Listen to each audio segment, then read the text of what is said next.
Najlepša hvala, predsedujoči, za besedo. Spoštovani gospod minister, januarja leta 1995 ob 50. obletnici osvoboditve taborišča Auschwitz je tedanji nemški predsednik Roman Herzog razglasil 27. januar za dan spomina na žrtve nacizma. 3. novembra 2005 pa je ta dan kot mednarodni dan spomina na holokavst razglasila tudi Generalna skupščina Združenih narodov v New Yorku. Enega najglasnejših spomenikov tega grozljivega zločina proti človeštvu predstavlja knjiga Dnevnik Ane Frank, v katerem je deklica zapisala: kar je bilo narejeno, se ne da popraviti, toda lahko preprečimo, da se ponovi. Strokovni svet za splošno izobraževanje je leta 2018 potrdil učni načrt za predmet slovenščina, v katerem ni več dodanega seznama izbirnih besedil. Slednji je sedaj prepuščen strokovni avtonomiji učiteljev z namenom, da bi obravnavali manj besedil in ta bolj poglobljeno. In iz učnega načrta je bil v književnem delu umaknjen celoten seznam predlaganih besedil za branje, med katerim je bil tudi prej uvrščen Dnevnik Ane Frank. Leta 2009 je UNESCO vključil rokopise Ane Frank v svoj register spomin sveta, ki vsebuje seznam dokumentov svetovne dediščine. Torej UNESCO, Organizacija Združenih narodov za izobraževanje, znanost in kulturo, je prepoznala literarno vrednost ter vsebinski in zgodovinski pomen, ki ga ima Dnevnik Ane Frank za celotno človeštvo, medtem ko strokovni svet za splošno izobraževanje te iste knjige ni uvrstil na seznam obvezne literature, temveč na seznam izbirnih besedil, in še iz tega seznama so to knjigo leta 2019 odstranili iz učnega načrta. Naj poudarim, da so omenjene odločitve sprejele in potrdile pristojne institucije ter ministrstva v mandatih prejšnjih vlad Republike Slovenije. Meni osebno se zdi izbris Dnevnika Ane Frank iz učnega načrta nižanje kakovosti slovenskega izobraževalnega sistema. Predvsem seveda se otrok ne seznanja s kulturno dediščino oziroma s tem, kaj se je dogajalo med holokavstom, torej gre v smer lahko pozabe žrtev holokavsta, česar se nikoli ne sme pozabiti. Zato me, spoštovani minister, zanima, kako kot minister aktualne vlade ocenjujete oziroma gledate na izbris literarnega dela Dnevnika Ane Frank iz učnega načrta in ali se vam zdi pomembno, da bi bil Dnevnik Ane Frank kot kulturni spomenik svetovnega pomena uvrščen nazaj v učni načrt. Če da, kaj boste storili, da bo umeščen nazaj? Najlepša hvala. Hvala. Minister, imate besedo za odgovor. Izvolite.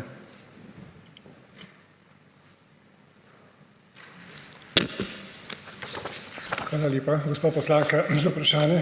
Hvala tudi za dano besedo.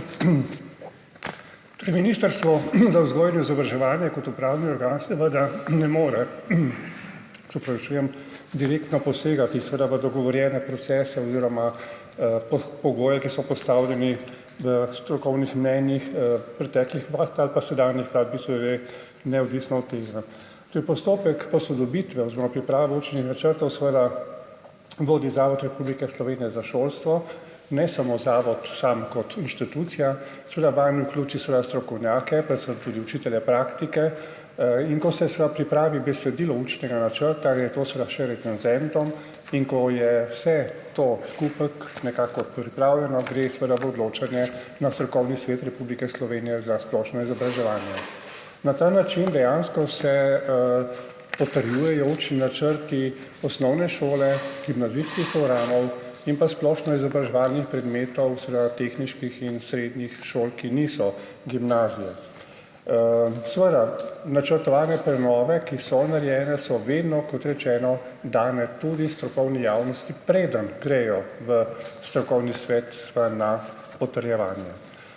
Seveda, učitelji pri svojih ciljih, pri sledenju svojih ciljev, ki jih morajo skladno z učnimi načrti ali pa s standardi znanja, ki so zapisani, ne sledijo samo učbenikom oziroma tistim raznim drugim gradivom, ki so lahko na razpolago, ampak tudi sami iščejo in sproti tudi dobivajo navodila oziroma smernice, katera gradiva so lahko primerna pri določenih tematikah. Konkretno v tem primeru, ko gre za holokavst, seveda vemo, da se tu marsikaj dogaja tudi v medpredmetnem povezovanju, to pomeni povezovanju slovenskega jezika, kjer je bilo to, kot omenjeno, v preteklosti eno od priporočenih gradiv. skupaj z zgodovino, potem pa še drugi, seveda družboslovni predmeti so zraven in seveda tudi tako imenovani obvezni izbirni predmet verstva in etika po osnovni šoli. Res je sicer, da samo besedilo, ta dnevnik Ane Frank, niti v prejšnjih učnih načrtih, torej leta 1298 in 2011 sta bila predhodna sprejeta, ni bilo obvezno branje, ampak je bil samo predlagano besedilo. In res je, da se je leta 2018 še to umaknilo. Skratka, sedaj ni zapisano konkretno niti kot predlagano besedilo, ampak piše, da učitelji nekako lahko priporočajo tukaj dela pisateljev starejšega obdobja in tudi sodobne pisatelje, ki pišejo za otroke in mladino.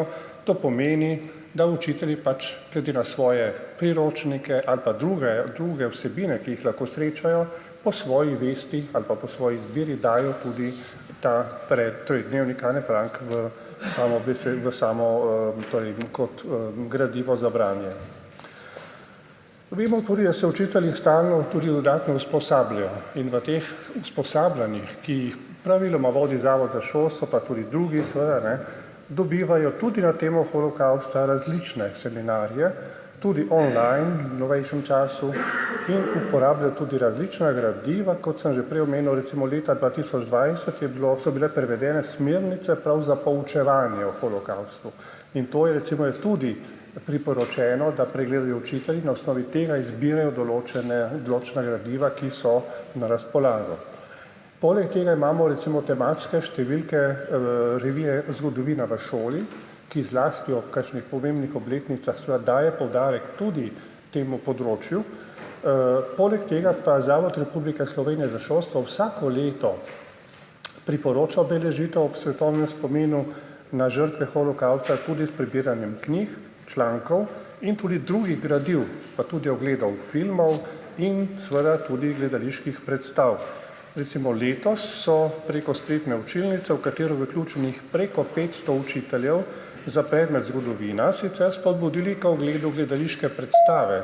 Ta je bila v koprodukciji Mini teatra in Judovskega kulturnega centra Ljubljana, ravno ta z naslovom Dnevnik Ane Frank.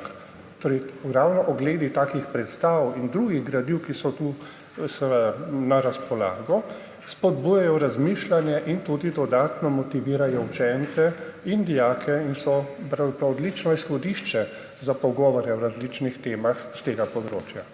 Hvala lepa. Hvala. Imate besedo za obrazložitev zahteve za dopolnitev odgovora. Izvolite. Ja, najlepša hvala. Če sem vas prav razumela, je torej Zavod Republike Slovenije za šolstvo tisti, ki odloča o teh vprašanjih in seveda, da pri tem upošteva tudi priporočila strokovne javnosti. Ja, seveda je res, da se o holokavstu različna gradiva govorijo o holokavstu in seveda, da imajo učitelji tudi smernice za poučevanje holokavsta, ampak vendarle, gospod minister, gre za delo, ki ga je napisala deklica. To se pravi delo, ki je primerno za osnovnošolce, gre za delo, ki je v svetovni kulturni dediščini, gre za delo, ki ozavešča, gre za delo, ki ga v bistvu mi tukaj vsi poznamo, ker smo ga brali in me vseeno kljub temu zanima, kaj vseeno se da narediti, ali se da karkoli narediti, ki je v vaši pristojnosti, in seveda vem, da je vaša pristojnost omejena, to popolnoma razumem, ampak ali je karkoli v vaši pristojnosti, da se to delo, ki presega, po mojem pač osebnem prepričanju, druga, marsikatera dela, ki govorijo o holokavstu, presega po svoji vsebini, doživljanju, občutkih in seveda je zelo primerno tudi za osnovnošolce. Tako da ali karkoli vi kot minister za izobraževanje lahko storite v okviru svojih pristojnosti, da se to tako pomembno delo, ki je v vrhu svetovne literature in naša dediščina, uvrsti vsaj na izbirni seznam, da se otroci s tem seznanijo in da se nikoli ne pozabi. Hvala lepa. Hvala. Minister, imate besedo za dopolnitev odgovora. Izvolite. Ja, hvala lepa. Torej, kot sem rekel, sicer ministrstvo kot upravni organ nima pristojnosti, bi posegal v te odločitve, vsekakor pa verjetno lahko daje določena priporočila, mnenja in podobno. In kot veste, so ravno kar sedaj pravzaprav poteka posodobitev ravno učnih načrtov, to pomeni učnih načrtov za kompletno vse učne načrte v osnovni šoli, gimnazijah in pa so te splošno izobraževalni predmeti, kot sem omenil prej, v drugih šolah, torej ne gimnazijskih programih srednjih šol.